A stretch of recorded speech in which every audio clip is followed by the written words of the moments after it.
In this video, we're going to demonstrate how to paint an eye influenced by the artist Rene Magritte. Materials needed for this lesson are a selection of paints. Here I'm using acrylic paints, but poster paints will do fine. If you don't have either of those, then watercolours would suffice, but ideally the thicker the better. The colours you will need to mix the skin tone is white, red, yellow and dark brown. And then to mix up the sky, we will use blue and white, and then you can always mix those together to create light tints. Not forgetting a touch of black as well for the pupil of the eye, and then maybe to fill in a little bit more of the depth of the shadow. You will also need your sketch from last lesson. In last lesson we did this sketch of the Magritte eye. If you have not done that, then you will need a CD or something round to draw around, and you will need a box of tissues, 2 different sized paintbrush, one with a fine tip and one with a flat head, 1 pencil, 1 cup of water and an eraser. Step 1 is to take a CD and draw around the inside and outside. This is going to be the basis of the shape for the inside of the eye.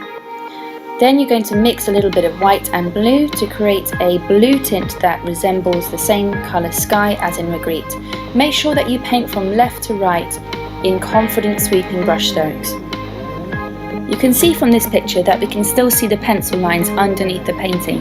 This is because we haven't added too much thick paint, and we've also added a little bit of water to dilute the consistency. I've also added a little bit more dark blue here, and then I'm going to merge the dark blue into the light blue using a bit more water with my paintbrush, as you can see here. Once the background is dry, take a tissue, scrunch it into a ball, and you're going to dip that in some white acrylic paint. Make sure you take off some of the excess on a white piece of paper, and then start to dab very lightly the background where your clouds would be, making sure that they resemble a similar shape to the one shown here in the Magritte painting. To give my clouds some more definition, I'm using a thin tipped paintbrush here, and then just giving it a little bit more shape on the top so that it's not so blurry. You can notice here that there is some form of perspective as well, where the clouds are larger, the ones that are closest to us, and then as they drift off towards the background, the clouds are much smaller.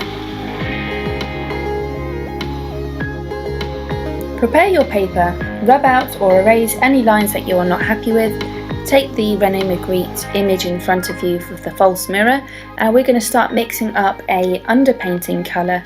An underpainting is intended to be painted over, but it sets the tone of the painting. So here I'm just using a little bit of red, a little bit of yellow and white, and then I'm going to cover the background, let that dry, and then we'll work up in different layers over the top to give the painting different dimensions. After painting the underpainting for the skin tone, we're going to just take some regular white paint and paint where the eyeball is. Even though the paper is white, it still gives a nice texture to the painting and creates a more professional look. After this, I decide to add a bit of dark brown to my original underpainting colour. Then I create a sweeping motion underneath the eyelid to give some shadow and definition. And I'll do the same thing on the top of the eyelid as well, where you see the darkened points. Do take on board that it's very important to test your colours and shades and tones on a separate piece of paper before you apply it to your painting. That way you reduce the likelihood of making mistakes. Next I'm going to move on to the warmer tones in the eye image here by adding a little red to my dark brown and a little bit of white, and testing that colour that I'm happy with it before I apply it. Now I'm just going to use a thicker brush to cover the background area where we see that warmer brown tone in the shadow. Next I will mix up a bit of white to give some highlight to the top of the eyelid. If you look at the image reference here, you will see this part is lighter, and that's what I'm trying to achieve. Then you can see towards the right side of the eye that the shadow really kicks in and it gets a lot darker. So I'm just giving some lower value by adding dark brown to those points of the picture. Next here I'm working in with the brown again, and those deeper, darker tones with the dark brown, and then I'm giving some emphasis to where the nose shadow would be. To the left of the picture, that is what that big brown curve is. And then I'm just continuing to mix and observe and try to replicate where I see the darker points by adding deep browns and also the right type of skin tones through mixing up and blending water into my paint colours. Here on the lid as well, there's quite a lot of highlight, so I'm adding white there just to make that show up, and then touches of yellow and again white just to kind of give a little bit more depth and interest to the painting. The next part of the painting is a vital skill to learn, and it's all about learning to paint what you see, not painting what you imagine. Now when you look at this reference image from Rene Magritte, you will notice that the eyeball itself is actually almost dark brown going into grey and a light blue. So just see what I'm doing here. I'm mixing up the colours that I'm seeing on the right corner of the eyeball, and we are replicating those exactly as we see them.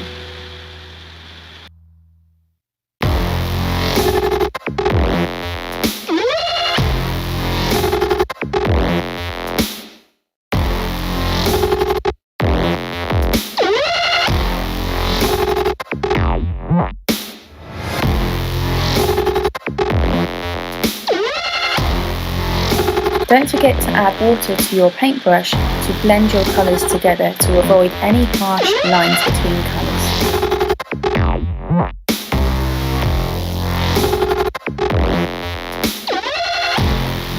Here I start on the inner corner of the eye called the tear duct, and I'm mixing a touch of red to a bit of white and a little bit of yellow, and before again we put that onto the painting and test it on our testing paper.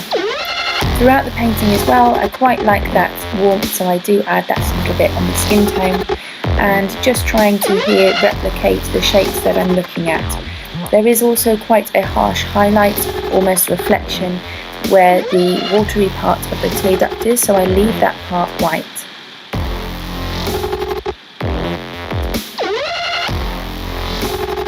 You will also notice that on the left side of the eyeball there is almost some grey, yellowish sort of colour, so I try to mix that up as well and get it as close to the picture that I can.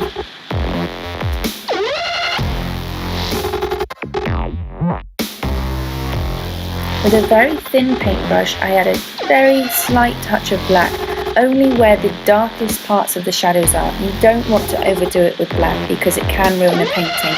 So here I'm just using it wherever is the darkest points that I need to. Next we'll go back to our finished dried painting of the sky. Just make sure that you draw around the CD again so you've got a clear shape, and you cut that out really neat, making sure it's as smooth as possible, turning the paper as you cut. Then you take your painting and you align the clouds to where they should be on the painting, and before you do that we will also paint in the pupil.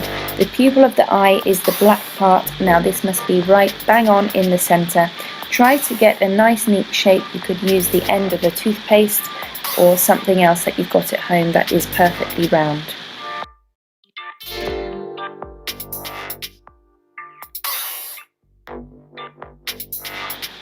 Once that's done, place the iris of the eye over the top of your painting. You will notice that you need to actually trim down the top slightly because the top of the lid needs to appear as if it is over the iris. When you're happy with the placement, take a glue stick, apply liberally some glue to the painting, and then stick down the actual iris of the eye. Once stuck down, you can always apply some touch-ups, as I'm doing here with some darker brown to give more shadow.